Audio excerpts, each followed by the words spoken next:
O silêncio que se formou quando ele atravessou a porta foi quase tão cortante quanto os olhares que o atingiram. Elias deu um passo hesitante no luxuoso salão do restaurante Estrela Dourada, onde lustres de cristal pendiam do teto como coroas silenciosas, refletindo a elegância dos pratos finos e dos sorrisos falsos. Seus sapatos gastos faziam um barulho áspero contra o piso de mármore impecável. Ele não parecia pertencer ali, e todos sabiam disso. A hostess o encarou como se estivesse diante de um erro grotesco, um erro humano. "O senhor está perdido?" ela perguntou com um sorriso enviesado, já preparando o corpo para bloquear o acesso. Elias, com os olhos firmes e voz serena, respondeu: "Só quero almoçar." Foi como acender um fósforo num barril de preconceitos. Risos abafados vieram dos garçons ao fundo, e um cliente próximo puxou a esposa pela mão, murmurando algo como: "Isso está virando uma bagunça." "Temos padrões aqui, senhor", disse um garçom alto, olhando-o de cima como se ele fosse um inseto no meio de uma taça de vinho cara. Antes que Elias pudesse dizer mais alguma coisa, 2 seguranças surgiram, guiando-o educadamente, mas com firmeza, para fora. Ao cruzar a porta, ouviu uma última frase: "Aqui não é lugar para gente como você." O sol ainda brilhava forte do lado de fora, mas dentro dele, uma sombra antiga se remexeu. Não era a primeira vez que o mundo o colocava para fora. Mas talvez fosse a última em que o deixariam sair calado. Elias caminhou até o ponto de ônibus, como se aquele momento não o tivesse abalado. Mas por dentro, tudo tremia. A humilhação doía, claro. Mas havia algo mais profundo. Algo que aquele restaurante, aquele nome, aquela arrogância toda despertara. Memórias, feridas, promessas antigas. Ele voltou para seu pequeno apartamento e tirou do armário uma caixa que não tocava havia anos. Dentro, fotos amareladas, recortes de jornal, uma aliança enferrujada e um envelope selado com cera vermelha. Sentou-se com cuidado, como se cada movimento reverenciasse um passado que ainda pulsava. Abriu o envelope. Leu. Chorou. No dia seguinte, Elias reapareceu no centro da cidade. Não mais no Estrela Dourada. Ainda não. Mas em um escritório elegante, com vista panorâmica para os prédios de concreto e vidro. Ele era esperado. Seu assistente pessoal, Lucas, já havia reunido todos os contratos, senhas e documentos necessários. Elias estava pronto. "Está mesmo certo disso?" perguntou Lucas preocupado. "O senhor tem o direito legal, claro, mas essa abordagem é incomum." "Não quero vingança", respondeu Elias, olhando a cidade lá fora. "Quero que eles sintam. Não a dor, mas a verdade." 3 dias depois, o Estrela Dourada se preparava para mais uma noite de luxo. Mas nada seria como antes. Para os funcionários do restaurante, era apenas mais uma tarde movimentada. A hostess, Vitória, aplicava o batom no espelho do celular antes de recepcionar os clientes com seu típico boa tarde protocolar. O garçom Rafael se ajeitava no uniforme, reclamando da gorjeta baixa da noite anterior. O gerente, Gustavo, organizava a equipe com a arrogância de quem se acreditava superior a todos ali. Quando o relógio bateu 19 horas, as portas se abriram e um homem entrou. Vestia um terno sob medida, sapatos italianos e um relógio suíço reluzente no pulso. Os cabelos bem penteados e a postura confiante chamaram atenção imediatamente. Mas não era apenas isso. Havia algo nos olhos dele. Algo familiar, desconcertante. Vitória sorriu, pronta para encantá-lo, mas congelou no lugar. Rafael parou de andar. Gustavo franziu o senho. "Boa noite", disse o homem. "Tenho uma reserva para Elias Monteiro." Silêncio. O nome ecoou como um trovão entre os funcionários. Vitória sentiu um calafrio. Ela o reconheceu. Todos reconheceram. Mas não podia ser. O maltrapilho de dias atrás? Aquele que expulsaram como um mendigo? "Algum problema?" perguntou Elias com um meio sorriso. O gerente forçou um riso. "Não, claro. Por aqui, senhor Monteiro. Sua mesa está pronta." Enquanto o conduziam, os olhares se cruzavam, inquietos. O restaurante seguia com sua rotina normal para os clientes, mas nos bastidores, corações batiam mais rápido. Elias sentou-se, pediu um vinho caro e observou o movimento com calma de quem estava prestes a mudar tudo. Quando terminou o prato principal, levantou-se. Chamou todos os funcionários ao salão. Disse que tinha um anúncio a fazer. O salão silenciou, curioso. E então, com voz firme e serena, ele começou. Há alguns dias entrei aqui com fome, só fome, e saí com vergonha, com dor. Hoje, volto com a verdade, porque o que vocês não sabiam é que esse restaurante tem um novo dono, Europa. A revelação caiu como uma bomba. Vitória empalideceu. Rafael desviou o olhar. Gustavo tentou protestar, mas Elias ergueu a mão, pedindo silêncio. Não estou aqui para humilhar ninguém, disse ele, mas para revelar, para lembrar o que significa ser humano, e dar a vocês uma escolha. Mas antes, quero que ouçam a minha história. E assim, os primeiros fios do passado começaram a ser tecidos no presente. O silêncio que se instalou após a revelação de Elias parecia pesar toneladas. Os funcionários trocavam olhares nervosos, e os clientes do restaurante, curiosos com a movimentação incomum, começavam a cochichar entre si. Elias permanecia em pé, diante de todos, sem pressa, como se o tempo agora pertencesse apenas a ele. Quando voltou a falar, sua voz estava serena, mas carregada de uma emoção contida que se fazia sentir em cada palavra. Meu nome é Elias Monteiro. Muitos anos atrás, eu era um jovem ambicioso, com sonhos grandiosos e uma fé quase ingênua na bondade das pessoas. Herdei uma pequena rede de mercearias do meu pai, e com trabalho duro, transformei aquilo em um império. Eu confiava em todos, e paguei um preço alto por isso. Os olhos de Elias se perderam por um instante em alguma lembrança distante. Ele respirou fundo antes de continuar. Fui traído. Pelos meus sócios, por amigos que juraram lealdade. Em uma jogada suja, tiraram tudo de mim. Meu dinheiro, minha casa, minha dignidade. Fui parar nas ruas. Vivi como um indigente por anos. E sabem o mais irônico? Nunca fui tão invisível quanto naquele tempo. As pessoas olhavam através de mim, como se eu fosse uma sombra incômoda. Havia lágrimas nos olhos de alguns funcionários. Outros, como o gerente Gustavo, ainda mantinham uma postura rígida, desconfiada. Elias os observava com atenção. Não estou contando isso por piedade, disse ele, mas porque quero que entendam que nem sempre as aparências revelam a verdade. Ninguém aqui se perguntou quem eu era. Nenhum de vocês sequer me olhou nos olhos. Foram rápidos no julgamento, lentos na empatia. Mas eu aprendi a perdoar. Primeiro, a mim mesmo. Depois, aos outros. Ele fez uma pausa. O silêncio agora não era de medo, mas de escuta. Todos queriam ouvir o que viria em seguida. Quando reconstruí minha vida, decidi que queria algo mais do que riqueza. Eu queria propósito. Foi então que soube que este restaurante, símbolo de sofisticação e exclusão, estava à venda. Comprei. E decidi fazer um teste. Entrar como um homem comum, com fome, com sede, e ver como seria tratado. O resultado, vocês já conhecem. Vitória, a hostess, deu um passo à frente, os olhos marejados, a voz trêmula. Senhor Elias, eu não sabia. Me perdoe. Não sou assim.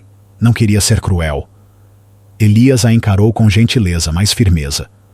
Todos somos responsáveis pelos nossos atos. O que fazemos quando achamos que ninguém está olhando é o que define quem somos. Rafael, o garçom, também se aproximou. Eu tenho um filho pequeno. Mal consigo pagar o aluguel.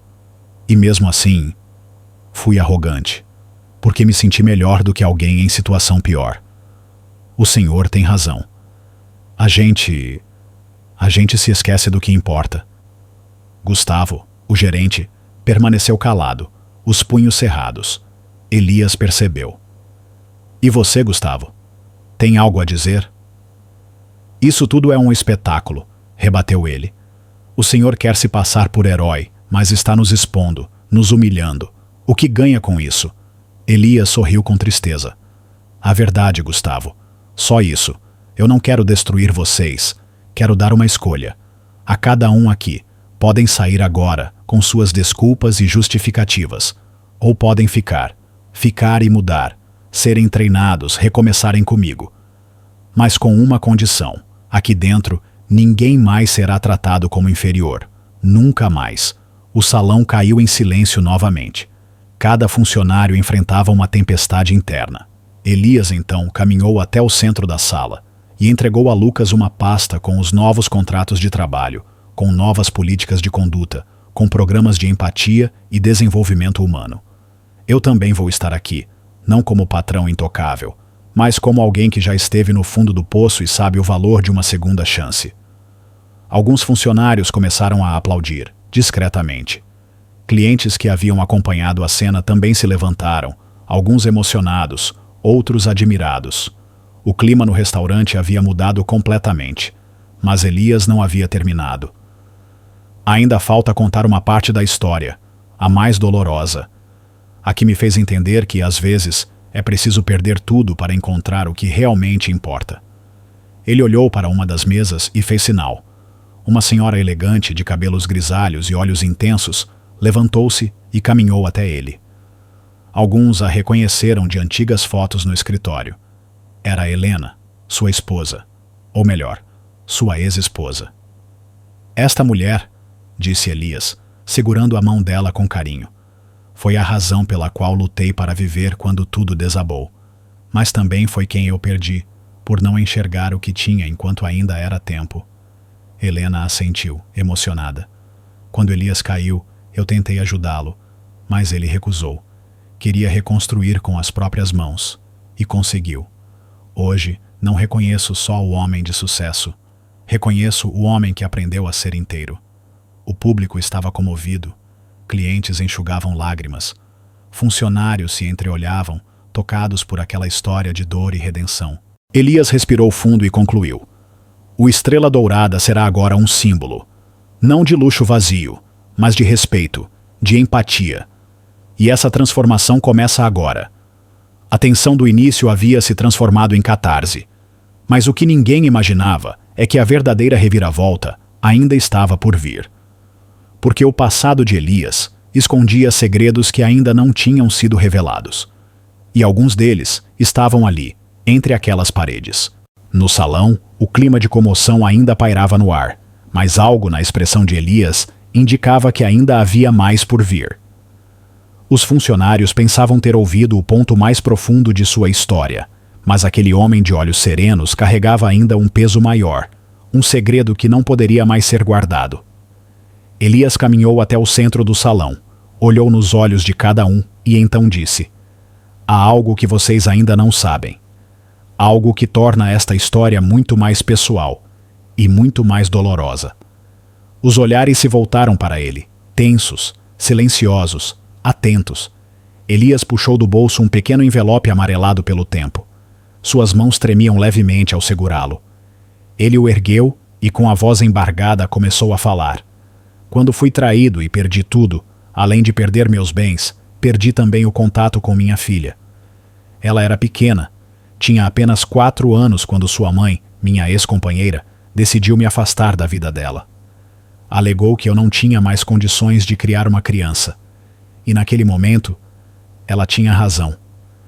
Helena, que ainda estava próxima, baixou a cabeça, emocionada. Sabia daquela parte da história, mas ouvir Elias contar em voz alta era outra coisa. Eu tentei encontrá-la. Tentei por anos, mas fui ignorado, rejeitado, ignorado de novo. Ela cresceu sem saber quem eu realmente era, sem saber o quanto a amava. E eu me tornei um estranho para ela. Até que por acaso descobri que ela trabalhava aqui. Sim, neste restaurante. Um murmúrio de espanto tomou conta do ambiente. Elias continuou. Eu não sabia como me aproximar. Não queria assustá-la, nem causar confusão. Por isso decidi esperar. Observar. Sentir. E então, no dia do teste, entrei naquele salão maltrapilho, disposto a ver com os próprios olhos como minha filha tratava os outros. Todos estavam chocados. Vitória levou as mãos à boca, tentando conter um grito. Gustavo franziu o senho, tentando adivinhar quem entre eles poderia ser a filha desaparecida de Elias.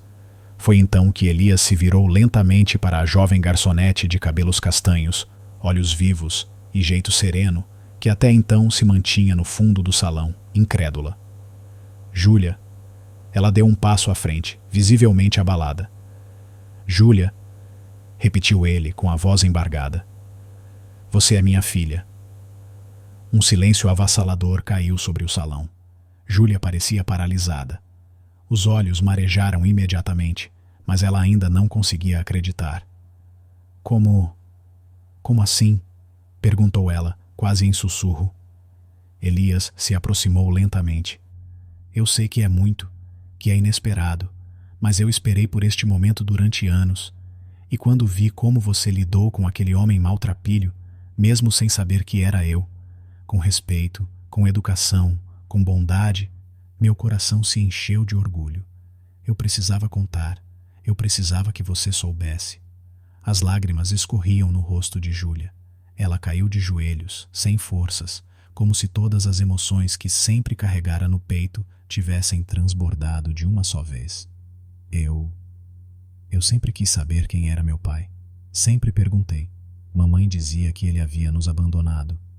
Mas eu sentia que não era verdade. Elias ajoelhou-se diante dela e a abraçou. Um abraço que parecia reunir todos os anos de ausência, todas as palavras não ditas, todos os sonhos partidos e reconstruídos. O salão explodiu em aplausos e lágrimas. Funcionários, clientes, até mesmo Gustavo, estavam comovidos. Era impossível não se emocionar, mas o clímax não estava completo, porque no meio da emoção, um grito surgiu do canto da sala. Isso é um teatro barato, exclamou uma mulher de meia idade, elegantemente vestida, até então silenciosa entre os clientes. Todos se viraram para ela. Elias a reconheceu imediatamente. Mariana, uma das antigas sócias que havia tramado sua ruína. Ah, sim, você, disse ele, levantando-se com calma. Eu me perguntava quando teria coragem de aparecer. Você está jogando sujo, Elias, disse Mariana, andando em sua direção. Quer bancar o Redentor, mas o que está fazendo aqui é vingança disfarçada. Você quer nos destruir publicamente. Engano seu. Eu já os perdoei, disse ele com firmeza. Mas isso não significa que eu vá permitir que continuem destruindo a vida dos outros. Estou reconstruindo este lugar com uma nova base. E não há mais espaço para pessoas como você. Mariana sorriu, mas havia algo amargo em seu olhar. Isso ainda não acabou. Você pode ter vencido hoje, Elias, mas cuidado com os fantasmas do passado. Eles sempre sabem o caminho de volta. Ela virou as costas e saiu, deixando um rastro de tensão. Elias, embora visivelmente abalado, voltou a olhar para Júlia e segurou suas mãos. O passado bateu à porta, filha. Mas agora eu tenho a chance de fazer o futuro diferente, ao seu lado, se você permitir. Júlia assentiu, chorando. O reencontro havia acontecido, mas as feridas ainda estavam abertas. E o perdão, como bem sabia Elias, não se pedia apenas com palavras, mas com tempo, ações e amor. O restaurante Estrela Dourada não seria mais o mesmo. O clímax daquela história tinha tocado a todos. Mas ainda havia mais a ser vivido, porque o desfecho não era um fim. Era um novo começo. O salão estava em silêncio novamente, mas não o mesmo silêncio tenso de antes. Era um silêncio cheio de emoções à flor da pele, de reflexões profundas, de corações transformados.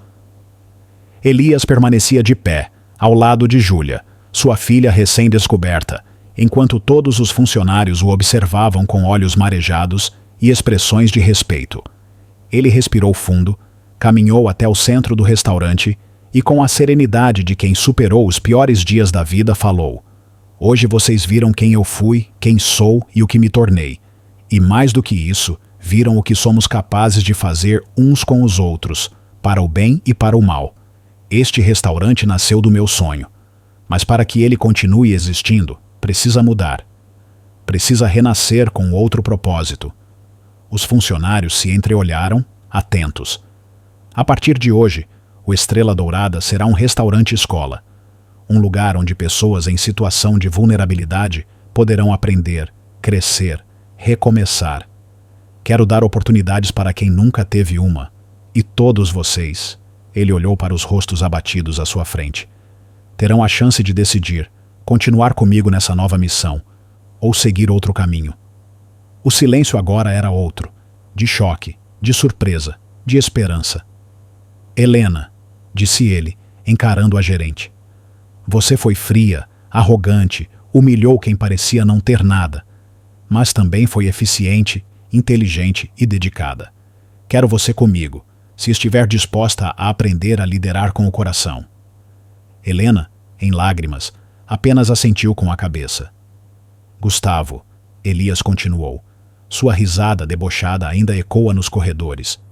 Mas vi compaixão em seus olhos quando percebeu seu erro. Está disposto a ser mais do que um garçom? Está disposto a ser um exemplo? Gustavo respirou fundo e, com os olhos vermelhos, respondeu. Sim, sim, senhor. Elias continuou nome por nome, funcionário por funcionário, encarando cada um com firmeza e respeito, oferecendo não punições, mas possibilidades de redenção. Não se tratava mais de demitir, mas de transformar. Era a chance de todos começarem de novo, assim como ele um dia começara. Júlia aproximou-se, ainda emocionada. Elias a olhou com ternura e disse: Filha, não quero forçar nada. Se quiser distância, eu compreendo, mas se quiser caminhar comigo... Ela não o deixou terminar. Lançou-se em seus braços, num abraço que carregava décadas de saudade reprimida.